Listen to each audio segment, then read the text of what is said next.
मेरे प्यारे दोस्तों, आपका स्वागत है हमारे YouTube चैनल पर। सभी के मंगल की कामना करते हुए आइए, जैसा कि हम श्रीमद् भगवत गीता श्रवण कर रहे हैं महाराज जी के श्रीमुख से। आइए, ये छठा अध्याय चल रहा है। आइए सभी मिलकर श्रवण करें महाराज जी के श्रीमुख से, सभी के मंगल की कामना करते हुए पुनः पुनः। चित्त जो समाहित तो होता है, उस समय चित्त की स्थिति कैसे है उसके लिए उपमा देते हैं। यथा दीपो निवातस्थो नेंगते सोपमा स्मृता योगिनो यत चित्तस्य युञ्जतो योगमात्मनः।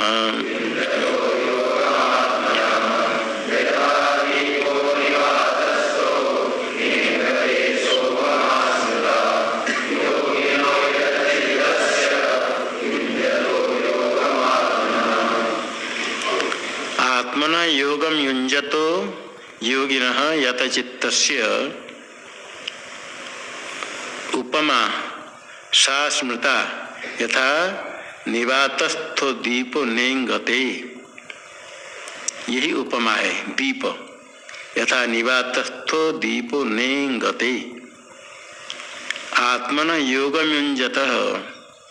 आत्मा के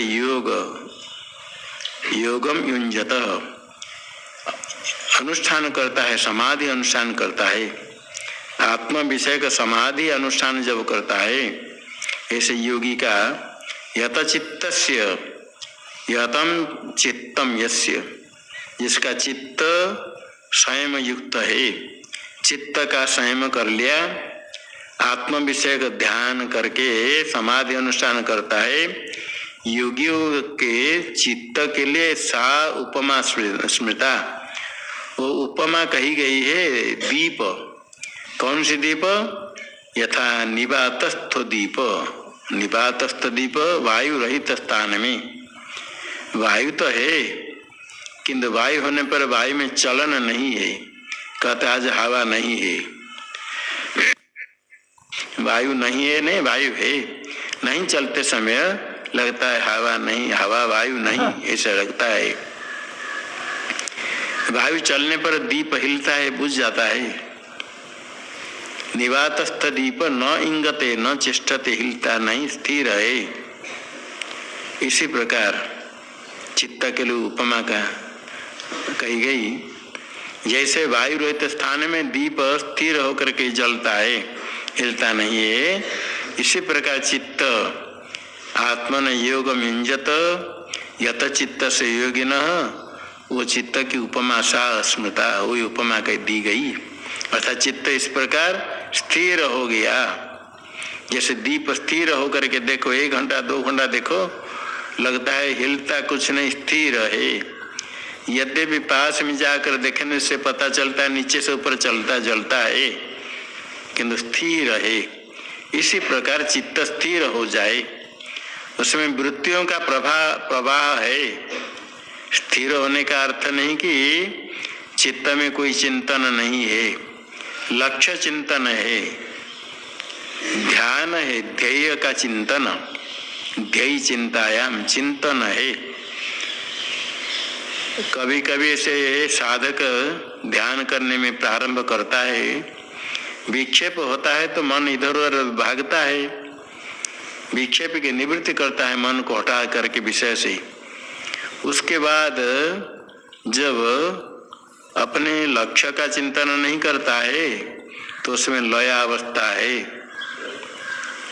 निद्रा के पूर्वावस्था ऐसी अवस्था हो जाती है। इसे लक्ष्य का चिंतन भी चाहिए। कुछ चिंतन नहीं करके खाली रह गया, इतने मात्र से कुछ लाभ नहीं है। हाँ, मन एकाग्र हुआ, विक्षेप की निवृत्ति हुई, इतने लाभ है। भगवान गौड़पादाचार्य ने कहा है मांडुक्य कारिका में, लये संबोधये चित्तम विक्षिप्तम शमयेत् पुनः सकषायं विजानीयात् शम प्राप्तम न चालयेत्। लये चित्तम सम्यक बोधयेत संबोधयेत। लयावस्थान पर चित्त को बोधन कराए, लक्ष्य का चिंतन करे। इसलिए ध्यान के लिए महर्षि पतंजलि ने सूत्र बनाया, तत्र प्रत्यय एकतानता ध्यानम। प्रत्यय ज्ञान चिंतन, उसकी एकतानता लगातार चले। ये नहीं कि कुछ नहीं करके खाली रह जाए, ऐसा नहीं। ध्येय चिंतन लगातार चले, वो ध्यान है। इसलिए ध्यान करने वाले कठिन होता है विक्षेप को दूर करने के लिए। विक्षेप बंद हो गया तो लगता है हम ध्यान करते हैं, लक्ष्य चिंतन नहीं करके लयावस्था है सो जाते हैं तो लगता है हम ध्यान करते हैं। कुछ अभ्यास करते हैं, बस शुरू करते फिर निद्रा आ जाती है।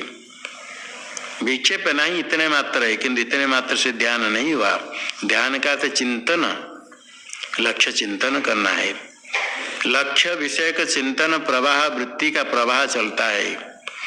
वेदांत श्रवण करने के बाद जब मनन करता है, संशय दूर होता है। कैसे जगत मिथ्या हो सकते है, संभव है। जीव ब्रह्म की एकता कैसे संभव है, लक्ष्यार्थ लेकर के विचार करता है। एक शुद्ध चेतन सर्वव्यापक है, सर्वम खलिदम ब्रह्म श्रुति कहती है, तो वासुदेव सर्वम भगवान भी कहेंगे। तो एक तत्व है पारमार्थिक, बाकी सब मिथ्या, तो फिर मैं ब्रह्म हूँ ऐसे निश्चय होता है स्वल्प देर के लिए। अहम अस्मि ब्रह्म, ये ब्रह्माकार वृत्ति है। वेदांत में ये ब्रह्माकार वृत्ति का प्रवाह चलता है। ये भी यदि नहीं रहे तो उससे कुछ लाभ नहीं है। ये भी चले, ब्रह्माकार वृत्ति का प्रवाह। जिस प्रकार दीप स्थिर है किंतु नीचे से ऊपर जलता ही रहता है, इसी प्रकार चित्त स्थिर है, विषय चिंतन नहीं करता है, इधर उधर नहीं जाता है, किंतु वृत्तियों का प्रवाह चलता है। अहम अस्मि ब्रह्म। समाधि काल में प्रयत्न नहीं करता है वृत्तियों का प्रवाह के लिए, किंतु समाधि के पूर्व काल में जो प्रयत्न करता है, अभ्यास के कारण संस्कार है और बहुत पुण्य के कारण उसी प्रवाह चलता ही रहता है। उस समय पता नहीं चलता है कि मेरी वृत्ति का प्रवाह हो रहा है, मैं ध्यान कर रहा हूँ। ऐसे मालूम हो तो ये सभी कल्प होगा, वृत्तियों का भंग हो जाएगा। अहम अस्मि ब्रह्म ये चिंतन चले, और मैं ब्रह्माकार वृत्ति कर रहा हूँ तो उसमें अहम ब्रह्मास्मि वृत्ति नहीं रही। ब्रह्माकार वृत्ति का प्रवाह चलता है। जब समाधि भंग होता है वित्तान अवस्था में, उसका अनुभव होता है यथावंतम कालम समाहितम, इतने समय में समाहित हो गया। निद्रा नहीं है, केवल शून्य नहीं होता है, तो समाहित हो गया। समाधि अनुष्ठान करने वाले के चित्त की उपमा दी गई दीप, वायु रहित दीप, वायु रहित स्थान में दीप में चलन कंपन नहीं है। इसी प्रकार योगी का चित्त है, समाधि अनुष्ठान करता है। ध्येयाकार वृत्तियों का प्रवाह, ब्रह्माकार वृत्तियों का प्रवाह। ये वृत्ति से जब संशय विपरीत भावना नष्ट हो जाए तो अज्ञानी की निवृत्ति होती। योगाभ्यास करने से चित्त एकाग्र होता है, से वायु रहित स्थान में दीप के समान होता है। तब आगे फल कहते हैं, यत्रो परमते चित्तम निरुद्धं योग सेवया, यत्र चैवात्मनात्मानं पश्यन्नात्मनि तुष्यति।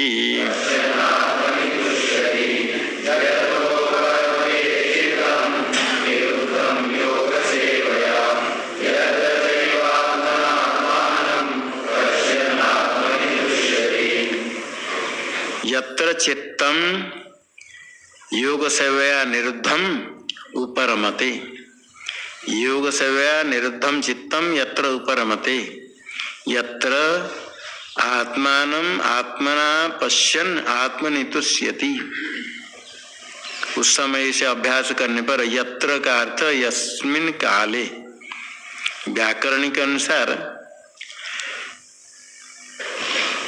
काल काले कहेंगे तो यदा प्रयोग होता है, यत्र का यस्मिन देशे होता है, तो यस्मिन देशे जैसे होता है यस्मिन काले भी हो जाएगा यत्र अर्थ। जिस काल में योग सेवया निरुद्धम चित्तम उपरमते, योग सेवया योग सेवन योग अनुष्ठान योग अभ्यास करने से ही चित्त निरुद्ध होता है। चित्त का जो प्रचार होता है विषय चिंतन चित्त में होता है, उसका निरुद्ध रोका गया। जहाँ जहाँ जाता है वहाँ से हटा कर एक लक्ष्य को लगाए, निवारण करना। चित्त जाना चाहता है, पहले विषय दूर से लग गया, हटा कर लाना, फिर बाद में ऐसा होता है जानना ही जाने नहीं देना।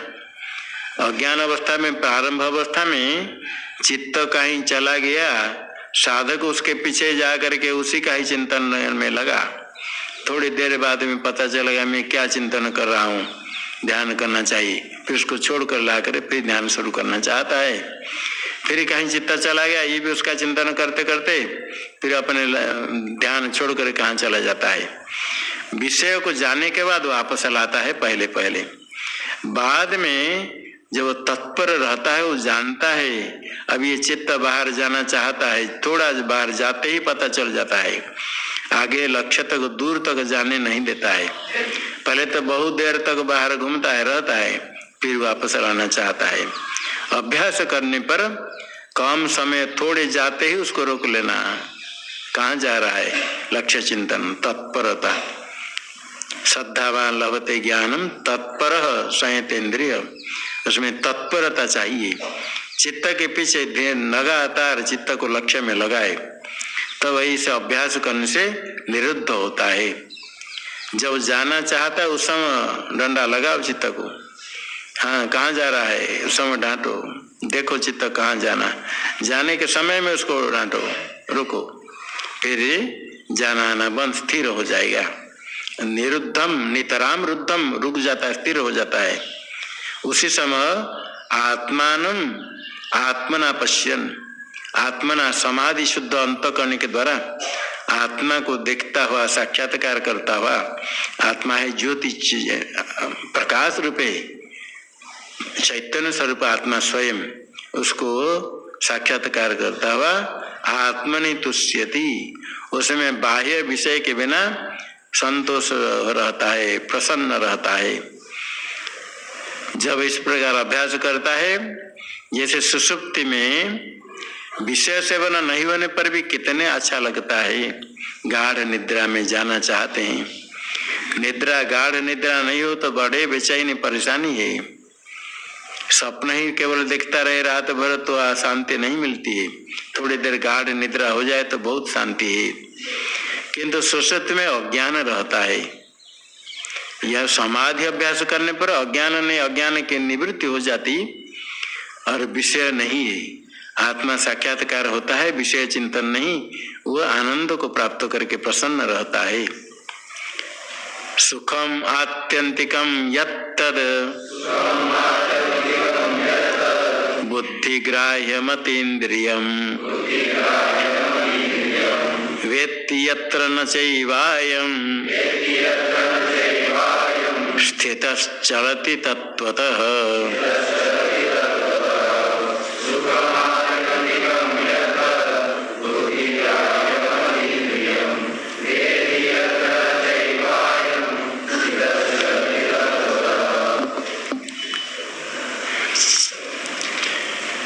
यत् बुद्धिग्राह्यम अतीन्द्रियम आत्यंतिकम सुखम तद यत्र वेत्ति अयम च तत्वतः न चलति स्थितः, स्थिर हो जाता है, आत्मस्वरूप में स्थिर होकर के तत्वतः न चलति।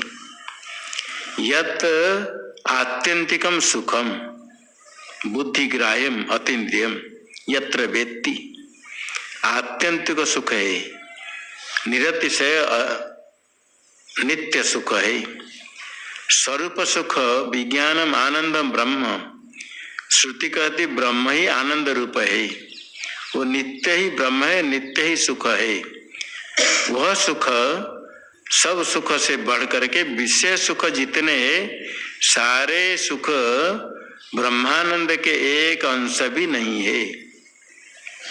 ये तो विषय सुख जितने हैं वो सुखाभास सुख है ही नहीं है, गौण सुख कहा जाता है। मुख्य सुख तो स्वरूप सुख ही है, आनंद रूप है, प्रतिबिंब रूप है। जैसे मुख है, दर्पण में प्रतिबिंब दिखता है, प्रतिबिंब दर्पण में दिखता है किंतु मुख दर्पण में मुख नहीं है, वो मुख नहीं जो दिखता है प्रतिबिंब। इसी प्रकार विषय सेवन करने पर अंतकरण में जो चांचल रहित स्थिति आती है, शुद्ध हो जाने पर स्वरूप सुख का थोड़ा सा प्रतिबिंब होता है, उसको विषय सुख कहते हैं। वो ब्रह्मा तक जो सुख भोग, ब्रह्मलोक में जितने सुख है सब सुख सुखाभास है, सुख वास्तव नहीं है। इसलिए पारमार्थिक सुख है विज्ञानम आनंद ब्रह्म स्वरूप सुख, वो आत्यंतिकम सुखम। यत तद बुद्धि ग्राह्यम, ये बुद्धि ग्राह्य, बुद्धि से ही इंद्रिय के बिना ग्राह्य, बुद्धि से उसका ग्रहण निश्चय होता है। वृत्ति ब्रह्माकार वृत्ति होती, अतीन्द्रियम इंद्रिय का विषय नहीं है, अतीन्द्रिय है। यत्र वेत्ति, यत्र का यस्मिन काले, ऐसा सुख अनुभव करता है। उस व्यक्ति साक्षात्कार करता है तो उसी समय यत्र स्थित स्वरूप में स्थित हो जाता है, आत्म स्वरूप में, उस समय तत्वतः नैव चलती, पारमार्थिक तत्व से फिर विचलित नहीं होता है, स्थिर हो जाता है। उसी में स्थित हो जाने पर उससे हटता नहीं, निरंतर उसमें रहता है। अभ्यास करने पर जब आत्मानं पश्यन् आत्मनितुष्यति, तब उस समय आत्यंतिक सुख को ग्रहण करता है और उसी तत्व में स्थित हो जाता है, तत्व से विचलित नहीं होता है। बुद्धि ग्राह्यम कहा, बुद्धि के द्वारा गृहीत होता है। आत्यंतिक सुख परब्रह्म रूप है, परब्रह्म को बुद्धि ग्राह्य कहा। यहाँ यद्यपि अवांग मनस गोचर कह करके मन के विषय नहीं है ब्रह्म, यन मनसा न मनुते ये ना हो मनोमतम, मन के विषय नहीं होता है ब्रह्म, तो बुद्धि ग्राह्य कहा गया।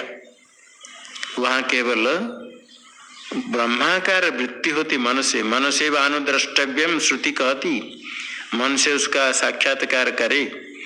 मन में तदाकार वृत्ति होती है, वृत्ति का विषय ब्रह्म होने से मन बुद्धि को एक ले करके अंतकरण है, तो मनोग्राह्य बुद्धिग्राह्य ऐसे कहा जाता है।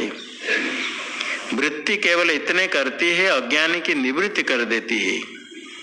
अज्ञानी की निवृत्ति होने पर ब्रह्म स्वयं प्रकाशमान है, उसको ग्रहण करने के लिए ना तो इंद्रिय की आवश्यकता है ना तो बुद्धि की आवश्यकता है। स्वयं प्रकाशमान होने से आवरण को हटाने के लिए बुद्धि की उपयोगिता है, वृत्ति की उपयोगिता है। प्रमाण से तदाकार वृत्ति ब्रह्माकार वृत्ति होती है, इतने मात्र से बुद्धि ग्राह्य कहा। स्वयं प्रकाशमान ब्रह्म अतीन्द्रिय है, इंद्रिय का विषय नहीं। उस समय स्थिर हो जाता है, ऐसे सुख अनुभव करता है विद्वान ज्ञानी, तो तत्व में स्थित होकर के रहता है निरंतर। अहमस्मि ब्रह्म, ऐसे ब्रह्माकार वृत्ति का प्रवाह चलता है तो उसमें स्थित रहता है, तद्रूप हो जाता है जीते जी। ये परमानंद रूप है। यम लब्ध्वा चापरम लाभम मन्यते नाधिकं ततः यस्मिन् स्थितो न दुःखेन गुरुणापि विचाल्यते।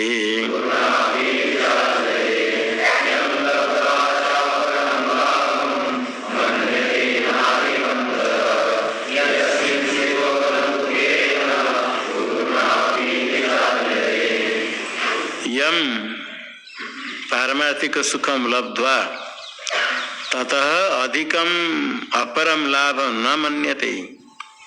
यस्मिन् स्थित गुरुणापि दुखेन न विचाल्यते।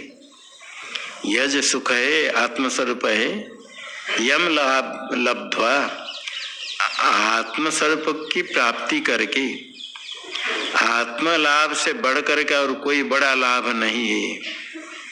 यद्यपि अपना स्वरूप ही आत्मा नित्य प्राप्त है, तो भी कितने विडंबना है, अज्ञान के कारण अप्राप्त जैसे लगता है, अपना स्वरूप होकर के अज्ञात है, स्वयं होते हुए भी दूर में जैसे लगता है, उसकी अज्ञान के कारण संसार में भटक रहा है।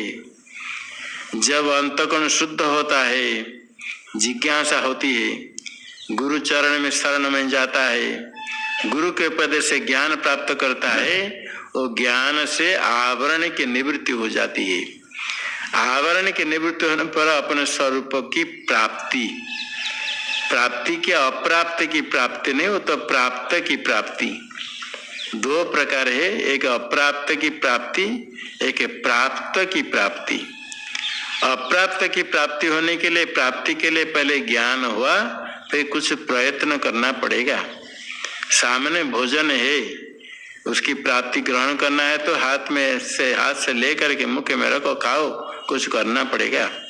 हाथ पास में पुष्प है, उसकी प्राप्ति करने के लिए चेष्टा करनी पड़ेगी पुष्प को लाने के लिए। अप्राप्ति की प्राप्ति करने के लिए प्रयास करना पड़ता है, किंतु प्राप्त की प्राप्ति के लिए कुछ करना नहीं। गले में माला है, खो गई करके भ्रांति हो गई, दुखी हो गया, कहाँ चली गई। जब बता दिया कि गले में है, मालूम हो गया गले में है, देख लिया गले में है, मालूम हो गया, तो प्राप्त हो गई, माला की प्राप्ति हो गई। तो प्राप्त की प्राप्ति, आत्मलाभ इस प्रकार अप्राप्त की प्राप्ति नहीं, प्राप्त की प्राप्ति। प्राप्त की प्राप्ति का अर्थ अप्राप्ति भ्रम की निवृत्ति। आत्मा अप्राप्त है, ये भ्रम पहले था, उसकी निवृत्ति हो गई। ब्रह्म निवृत्ति, ब्रह्माकार वृत्ति से अज्ञान की निवृत्ति हो गई, बस प्राप्त हो गया स्वयं प्रकाशमान ब्रह्म।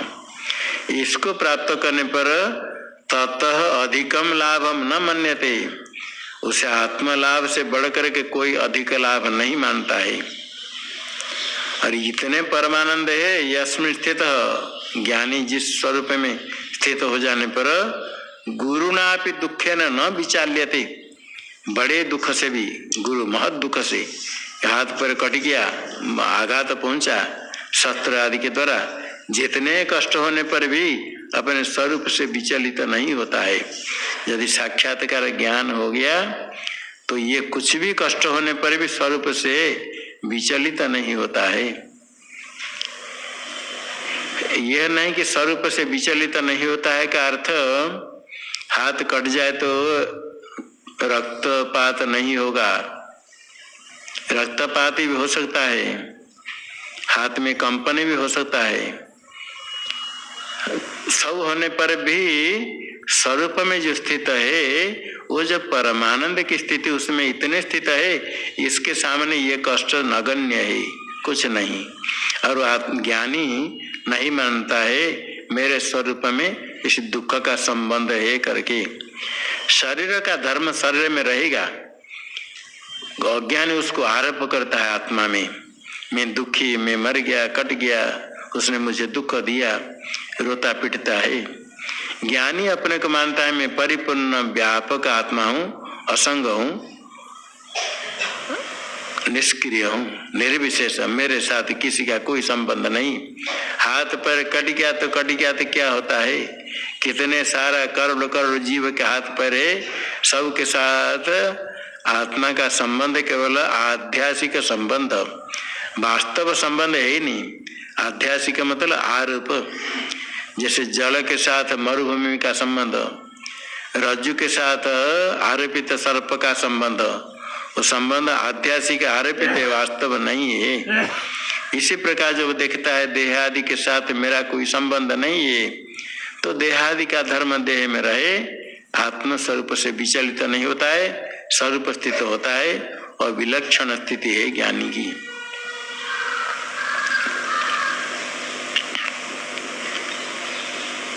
तम विद्या दुख संयोग वियोगं योग संयुतम सनिश्चयेन योक्तव्यो योगो निर्वीण चेतसा।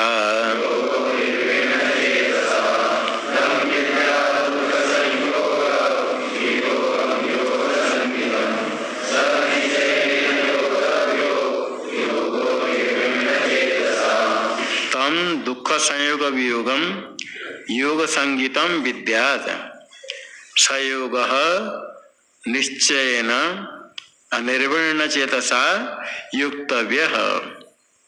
तम दुख संयोग वियोगम योग संगीतम विद्यात्। दुख संयोग का वियोग, दुखों का संयोग, दुखों ही संयोग, दुख संयोग, दुख संयोग है ना वियोग, दुखों का जो संबंध होता है उसका वियोग होता है, अर्थात दुख संयोग का नाश हो जाता है। दुख संबंध आगे होगा ही नहीं, दुखों के आत्यंतिक निवृत्ति, दुख संयोग का अभाव, संयोग का वियोग हो जाता है, दुखों का वियोग हो गया। दुख संबंध का वियोग होने पर इसको तो वियोग कहना चाहिए, किंतु विपरीत लक्षण से इसको योग कहा गया। जिससे दुख संयोग का वियोग होता है उसको योग कहा गया, विपरीत योग कहा गया। योग का फल है दुख संयोग वियोग। सयोग निश्चय न युक्तव्य, निश्चय से ही योग अनुष्ठान करना पड़ता है। निश्चय शास्त्र का श्रवण करने पर निश्चय होता है। श्रद्धा पूर्वक आचार्य गुरु वाक्य में श्रद्धा हो, शास्त्र में श्रद्धा हो तो फिर तत्व इदम इत्थम एवं आत्म तत्व ही चाहिए, अहम अस्मि परम ब्रह्म, ऐसा निश्चय होने पर ही लगातार चिंतन होता है। जब शास्त्र का श्रवण मनन के द्वारा संशय नष्ट नहीं होता है, निश्चय नहीं होता है, तो निधिध्यासन करेंगे, सिद्धा है ब्रह्माकार वृत्ति कर लेंगे। प्रयास कोई करना चाहते हैं, निधिध्यासन करना तो है, ज्यादा क्या श्रवण करना, हमको तो मालूम है अद्वितीय ब्रह्म है। कहते बहुत हमने सुन लिया, बहुत हमने पढ़ा है। आकर कोई पूछते हैं यदि कहीं कोई शास्त्र श्रवण कर, नहीं आप बताए कुछ, शास्त्र बहुत हमने पढ़ लिया, बहुत पढ़ लिया, बस बहुत पढ़ लिया।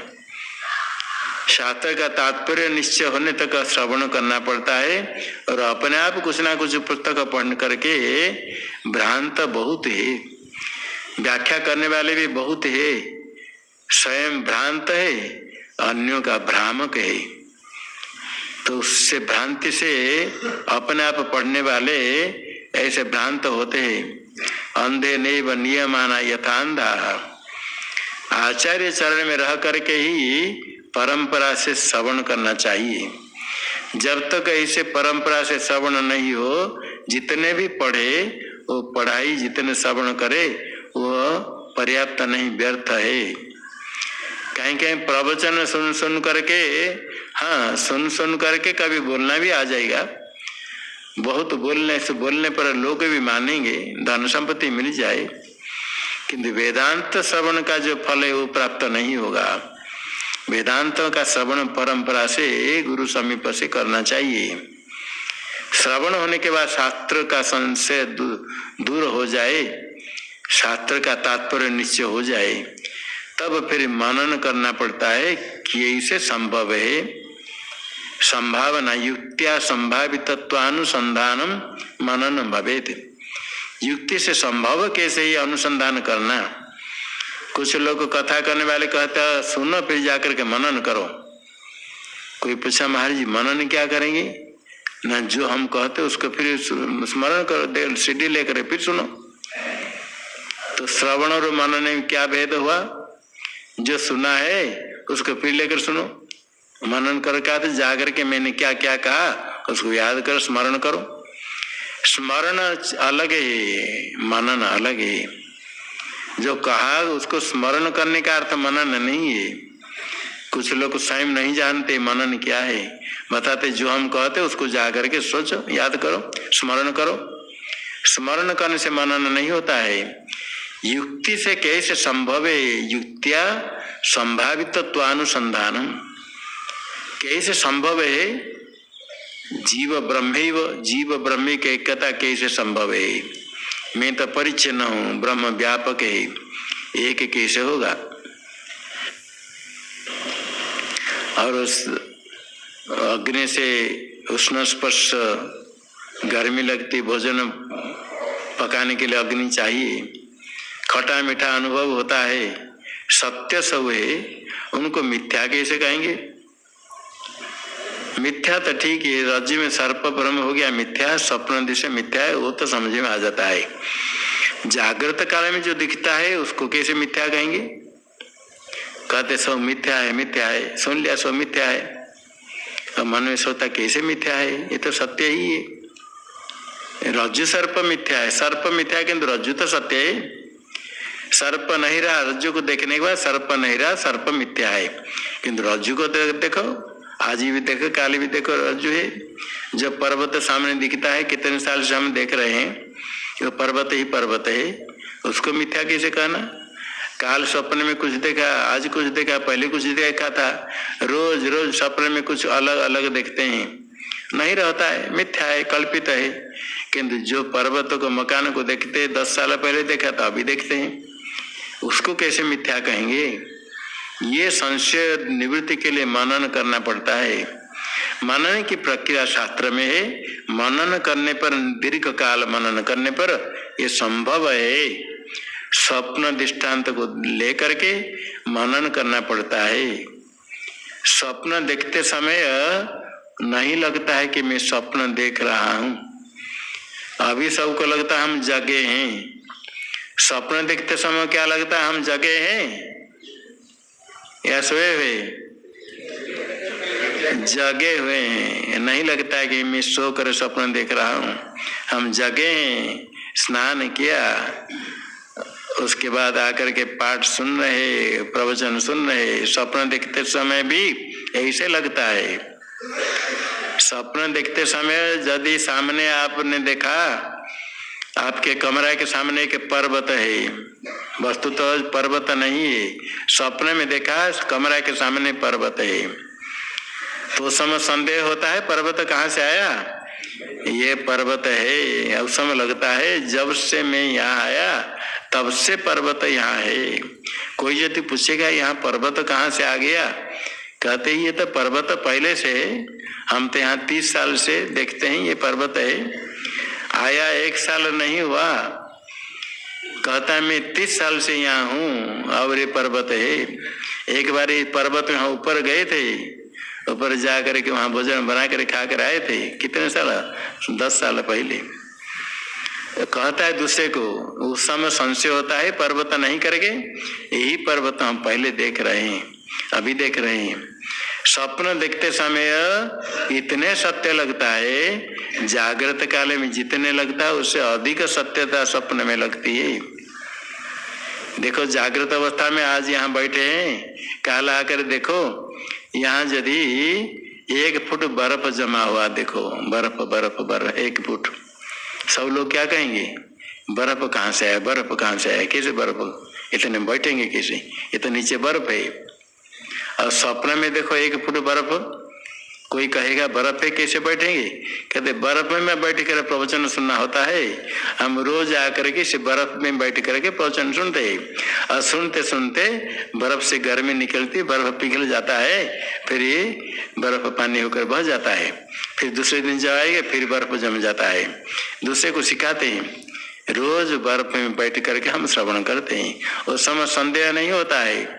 जागृत काल में तो संदेह होगा, स्वप्न में बिल्कुल निश्चय रहता है। तो जागृत काल में ज्यादा सत्यता या स्वप्न में ज्यादा सत्यता? हाँ, जगने के बाद निश्चय होता है कि मिथ्या था। देखते समय ठीक इसी प्रकार अभी भी सत्य लगता है, जैसे स्वप्न में सत्य लगता है। केवल कमरा के सामने पर्वत नहीं, कभी देखे सिर के ऊपर पेड़ है तो भी सत्य लगेगा। अपने सिर के ऊपर पेड़ देखो, पेड़ के ऊपर पर्वत है तो भी सत्य लगेगा सपने में। जैसे देखो, क्यों सिर के ऊपर पेड़ कहाँ से आया, पेड़ के ऊपर पर्वत कैसे रहेगा? कोई नहीं जाता है सुप्रीम कोर्ट को मेरे सिर के ऊपर पेड़ कहाँ से आ गया, पेड़ के ऊपर पर्वत कहाँ से आ गया, ये संदेह नहीं। कोई पूछेंगे तो कहेंगे हाँ देखो मेरे पास सामर्थ्य है। कुछ लोग सपने में उड़ते हैं और उड़ने का सामर्थ्य है, उनको लगता है हमारे पास सामर्थ्य है, देखो कैसे मैं उड़ने का, तुम देखो कैसे मैं आकाश में उड़ जाता हूँ, पहले से कर दिया, ऊपर ऊपर उड़ कर दिखा दिया सब लोग, देखो कैसे हम सिद्ध है। उस समय से लगता है बिल्कुल हमारे पास ऐसे सामर्थ्य है। स्वप्न देखते समय बिल्कुल सत्य लगता है जिस प्रकार अभी सत्य लगता है। स्वप्न दृश्य जैसे मिथ्या है जगने पर निश्चय होता है। एक प्रपंच व्यावहारिक प्रपंच है, इसमें संदेह है सत्य है अथवा मिथ्या है, किंतु प्रातिभाषिक दृश्य मिथ्या है ये सब मानते हैं। स्वप्न दृश्य रज्जु सर्प मिथ्या है, पारमार्थिक ब्रह्म सत्य। तीन विभाग कर देना, ब्रह्म तो सत्य है, और एक होता है प्रातिभाषिक जो प्रतीति काल में है, जब ब्रह्म ज्ञान नहीं होने पर भी जग जाने पर, रज्जु ज्ञान होने पर सर्प नहीं रहा, चला गया। जागृत अवस्था को आए तो स्वप्न दृश्य नहीं रहा। जिसकी निवृत्ति ब्रह्म ज्ञान के बिना हो जाती है वो प्रातिभाषिक है, स्वप्न दृश्य रज्जु सर्प। किंतु ये प्रपंच की निवृत्ति ब्रह्म ज्ञान के बिना नहीं होती है, इसलिए इसको प्रातिभाषिक नहीं कह करके व्यावहारिक कहते हैं। व्यावहारिक प्रपंच में विवाद है। तार्किक लोग, द्वैतवादी लोग कहेंगे बिल्कुल सत्य है, दिखता है, साफ सत्य है, स्पष्ट दिखता है, मिथ्या कैसे कहेंगे। घट सत्य है, सामने है घट सत्य है, ये पुष्प को तार्किक लोग कहेंगे सत्य है। हाँ नष्ट करें तो नष्ट हो गया, विनाशी कहो, मिथ्या कैसे मानेंगे, मिथ्या नहीं मानेंगे। पुष्प विनाशी है, मिथ्या नहीं, ऐसे तार्किक लोग कहेंगे। रज्जु सर्प मिथ्या है, ठीक है कोई बात नहीं, किंतु व्यावहारिक प्रपंच तो सत्य है। बड़ा जोर से कहते साफ दिखता है, कैसे इसको हम मिथ्या कहेंगे। वेदांती के पास युक्ति है, ये सारा प्रपंच मिथ्या है क्योंकि दिखता है। वो कहते दिखता है कैसे मिथ्या कहेंगे। वेदांती क्या उत्तर देंगे, दिखता है इसलिए मिथ्या है। दिखता है कैसे मिथ्या कहेंगे, कहते दिखता है इसलिए मिथ्या है। उनके प्रश्न का उत्तर हो, ये दिखता है इसलिए मिथ्या है। प्रपंच मिथ्या दृश्यत्वात् रज्जु सर्पवत्। प्रातिभाषिक को दृष्टांत बनाओ। प्रातिभाषिक दृश्य है, ज्ञेय है। दृश्य का अर्थ केवल आंख से देखना नहीं, ज्ञेय ज्ञान का विषय। जो जो ज्ञेय पदार्थ है वो मिथ्या है, जैसे स्वप्न में। इसी प्रकार जागृत दृश्य प्रपंच दिखता है, ज्ञेय है, इसलिए ये मिथ्या है।